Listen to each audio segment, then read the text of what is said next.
dan rekan saya Safrina Azizah dengan NIM 20231082. Nah, di sini kami akan mempresentasikan dan menjelaskan mengenai kebutuhan air dalam tubuh dengan dosen pengampu Bapak Ari Mutakin SPD NPD dengan mata kuliah gizi dan kesehatan. Baiklah, seperti yang kita ketahui bahwa air merupakan komponen penting dalam tubuh. Seberapa pentingkah air itu? Nah, di sini kami akan menjelaskannya. Penjelasan yang pertama yang akan dijelaskan oleh Safrina Azizah. Kepada Safrina Azizah, dipersilakan.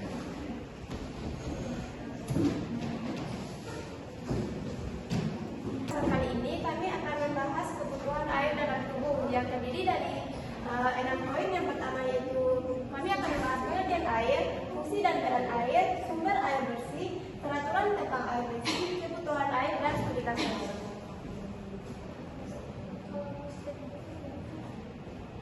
Apa sih air itu? Air merupakan nutrisi yang dibutuhkan oleh tubuh. Air merupakan senyawa yang sangat penting bagi kehidupan di bumi yang mengandung 1 atom oksigen dan 2 atom hidrogen yang dihubungkan melalui ikatan kovalen. Air tergolong ke dalam makronutrien esensial dan berperan sebagai katalisator, pemacu pertumbuhan, pengatur suhu tubuh, pelumas, dan media transportasi.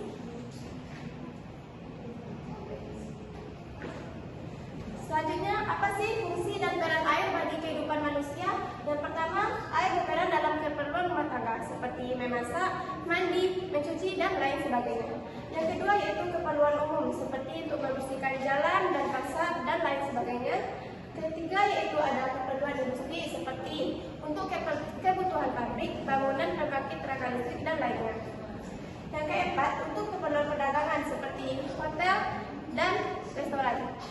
Yang keempat yaitu yang kelima, air diperlukan dalam keperluan pertanian dan peternakan, serta air juga diperlukan dalam keperluan pelayaan.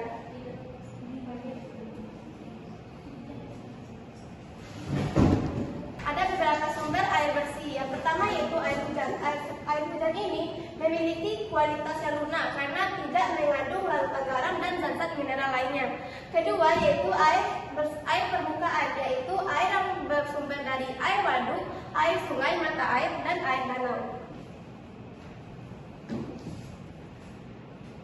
Selanjutnya yaitu peraturan undang-undang tentang air bersih.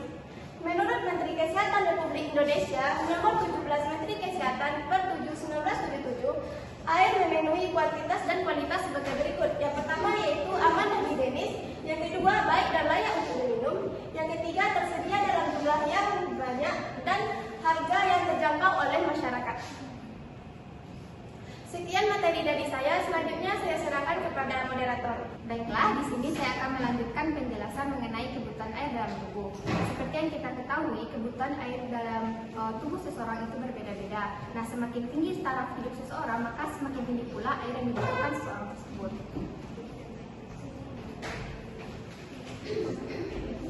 WHO atau World Health Organization dalam DHET atau Departemen Kesehatan tahun 2006 menyebutkan bahwa kebutuhan air di belahan dunia itu berbeda-beda.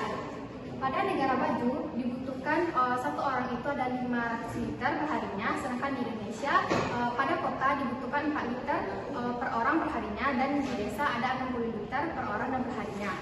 Jadi Departemen Kesehatan ini menyatakan atau menyarankan bahwa seseorang itu harus mengkonsumsi air sebanyak 2 liter atau 2 gelas perharinya.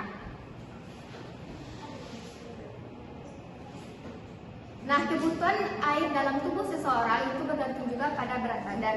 Nah, berat badan ini berhubungan dengan metabolisme tubuh seseorang. Nah, semakin berat badan seseorang, maka otomatis semakin banyak pula lah atau terjadinya sering metabolisme tubuh ini. Nah, cara menghitung kebutuhan air sesuai dengan berat badan seseorang yaitu ada rumusnya. Seperti yang dilihatkan di PPT atau ditampilkan, ada rumus Watson untuk pria dan ada rumus Watson untuk wanita. Nah, rumus inilah yang kita gunakan dalam mengukur kebutuhan air tubuh seseorang berdasarkan berat badannya.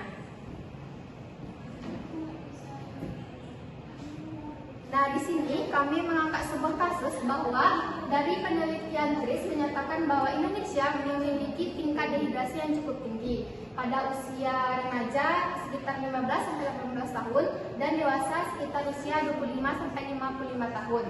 Nah, dalam penelitian Hadiansyah tahun 2008 menyebutkan bahwa 46,1% masyarakat Indonesia mengalami dehidrasi dengan tingkat remaja yang paling tinggi sekitar 49,5%-nya.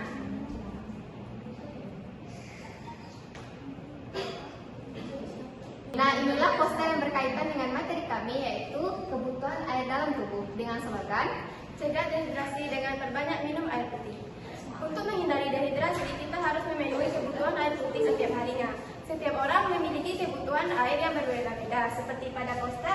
Kebutuhan air berdasarkan usia, yaitu anak-anak usia 7 sampai 12 bulan membutuhkan 800 ml air per harinya.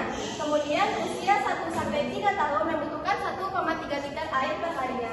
Kemudian anak usia 4 sampai 8 tahun membutuhkan 1,7 liter per harinya.